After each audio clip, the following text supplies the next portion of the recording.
नमस्कार विद्यार्थी मित्रांनो, क्रेश अपडेट या यूट्यूब चॅनलवर तुमचं स्वागत. तर विद्यार्थी मित्रांनो, सरकारी बँकांमध्ये आता भरतीला वेग आलेला आहे आणि सरकारी बँकांमध्ये मोठी भरती होणार आहे. तर त्याविषयी आपण अपडेट पाहणार आहोत. विद्यार्थी मित्रांनो, तुम्ही जर पहिल्यांदा चॅनलवर आला असं चॅनलला सबस्क्राईब करायला विसरू नका, जेणेकरून सर्व लेटेस्ट अपडेट तुम्हाला लवकरात लवकर या चॅनलवर तुम्हाला मिळून जाईल. तर विद्यार्थी मित्रांनो, आपण पाहू शकतो की वर्षात 13,233 नव्या कर्मचाऱ्यांची भर होणार आहे. आणि स्टेट बँक हे जे आहे, भारतीय स्टेट बँक ही भारतातली सर्वात मोठी बँक ही सर्वात आघाडीवर आहे. तर आपण पाहू शकतो की सार्वजनिक क्षेत्रातील 12पैकी 8 बँकांनी 2025-26 या आर्थिक वर्षात 13,223 नवीन कर्मचाऱ्यांची भरती केली आहे, ज्यामुळे त्यांची एकूण कर्मचारी संख्या 6.28 लाखांच्या वर पोहोचली आहे. आणि या भरती प्रक्रियेत स्टेट बँकेचा वाटा सर्वाधिक आहे.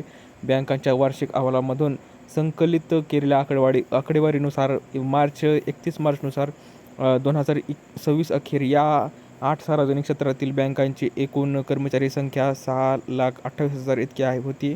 आणि तर त्या आधीच्या वर्षात म्हणजे 24-25मध्ये ही संख्या 6,14,980 होती. म्हणजेच कर्मचाऱ्यांच्या संख्येत 13,223ने वाढ झाली आहे.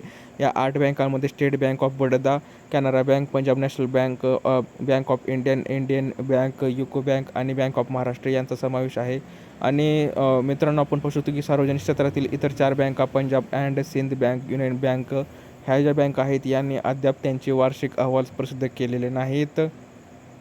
आणि त्यात इतर बँकातही भरती आहे. त्यात बँक ऑफ महाराष्ट्र 1,685 नवीन भर, एकूण कर्मचारी संख्या 76,000, bank of Maharashtra 1,005, Canara bank 567, Punjab national bank 527 आणि बँक ऑफ इंडिया 446.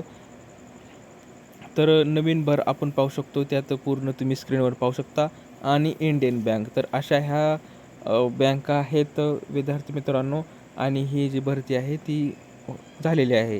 तर विद्यार्थी मित्रांनो, जर व्हिडिओमध्ये समजले तर व्हिडिओला लाईक करा, जास्तीत जास्त शेअर करा, चॅनलला सबस्क्राईब करायला विसरू नका. तर भेटूया पुढच्या व्हिडिओमध्ये. तोपर्यंत धन्यवाद.